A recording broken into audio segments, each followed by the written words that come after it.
विधानसभा चुनाव में कांग्रेस की करारी हार के बाद अब सदस्यता अभियान पर जोर दे रही है कांग्रेस। इसी को लेकर हल्द्वानी में कुमाऊं मंडल की एक बैठक हुई। बैठक में कांग्रेस पार्टी के अंदर अनुशासनहीनता का भी मुद्दा उठा, जिस पर गंभीरता से विचार करने के लिए कहा गया है। तो साफ कहना है, जो समीक्षा बैठक भी हुई थी उसमें मैंने प्रभारी जी का ज़्यादा समय नहीं लिया। मैंने 2.5 मिनट के कुल समय में अविनाश पांडे जी और प्रभारी जी से एक ही बात बोली थी कि अगर मैं किसी भी निर्णय, जो हाईकमान का निर्णय, उससे अगर मैं खुश नहीं हूँगा तो मैं एक बंद कमरे में आपसे आके अपनी बात रखूँगा, लेकिन सोशल मीडिया, टीवी चैनल्स के माध्यम से कभी भी पार्टी हाईकमान यानी कि सोनिया जी, राहुल जी का जो निर्णय है उसके खिलाफ कभी बात नहीं रखूँगा। ये अनुशासन की आवश्यकता सबसे ज़्यादा इस समय कांग्रेस को ज़रूरत है, और इसका जो उल्लंघन करे, चाहे वो मैं हूँ, सबसे पहले अगर मैंने उल्लंघन करा हो तो मुझ पे कार्रवाई। हमारी कोशिश है कि हम बूथ स्तर को मजबूत करेंगे, और जो चुनाव की प्रक्रिया है, ब्लॉक इकाइयाँ हैं, बूथ इकाइयाँ हैं, ब्लॉक इकाइयाँ हैं, नगर इकाइयाँ हैं, जिला कांग्रेस कमेटी की जो निर्वाचन है, उसके बाद प्रदेश कांग्रेस कमेटी का निर्वाचन, तत्पश्चात AICC का गठन, ये प्रक्रिया प्रारंभ होगी। तो निश्चित रूप से डिजिटल मेंबरशिप ड्राइव की आज एक बैठक यहाँ पर संपन्न हुई। और कोटद्वार में कांग्रेस की तरफ से बैठक का आयोजन किया गया। इस मीटिंग में अल्मोड़ा से कांग्रेस विधायक मनोज तिवारी भी शामिल हुए। बैठक में कांग्रेस को ब्लॉक और बूथ स्तर पर मजबूत करने पर चर्चा।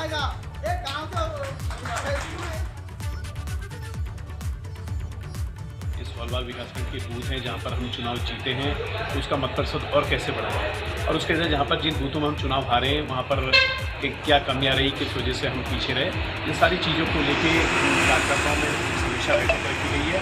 और एक जो पूरे उत्तराखंड के अंदर हमें जो जनादेश मिला है विपक्ष के रूप में, हम कैसे जनहित के मुद्दों को लेके, कैसे महंगाई, बेरोजगारी को लेके और जो भी जनता से जुड़े सवाल हैं उनको। चारधाम यात्रा की तैयारियां तेज हो गई हैं, मगर चमोली में बद्रीनाथ नेशनल हाईवे पर हो रहा निर्माण काम यात्रियों के लिए परेशानी का सबब जरूर है। दरअसल काम आधा अधूरा पड़ा है, जिससे यात्रा शुरू होने तक पूरे होने की उम्मीद भी कम है। बद्रीनाथ हाईवे पर 7 बड़े डेंजर जोन हैं। पीपली कोठी के पास पाखी डेंजर जोन है, जो यात्रा के दौरान इस सीजन में परेशानी का सबब बन सकता है।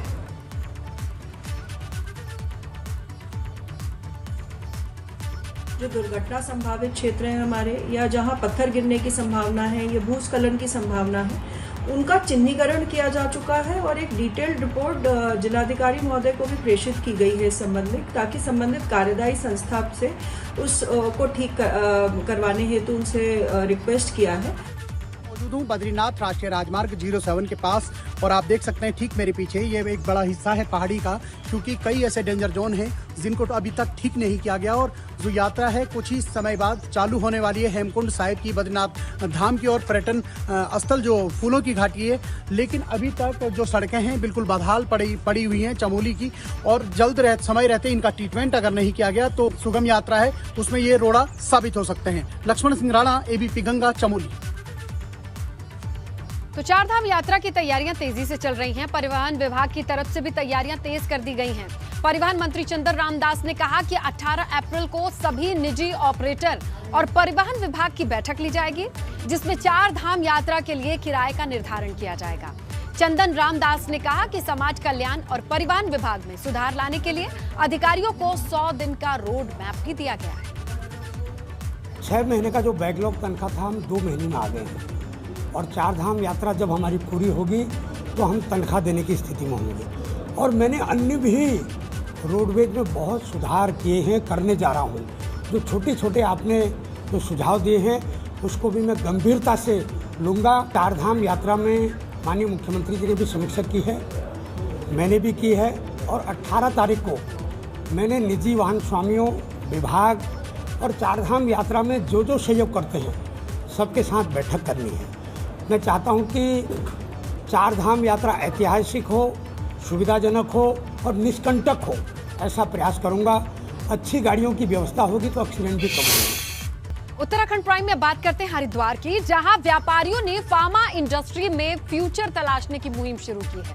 इसे लेकर 3 दिन के फार्मा एंड लैब एग्जीबिशन का आयोजन हुआ। इस प्रदर्शनी में देश की तमाम बड़ी फार्मा इंडस्ट्री से जुड़ी कंपनियां शामिल हुई हैं। मकसद एक ही है कि एक छत के नीचे फार्मा इंडस्ट्री में व्यापार करने वाले उद्यमियों को सभी जानकारी उपलब्ध कराई जाए। फार्मा एक्सपो यहाँ हुआ, इसके लिए सभी को शुभकामनाएं।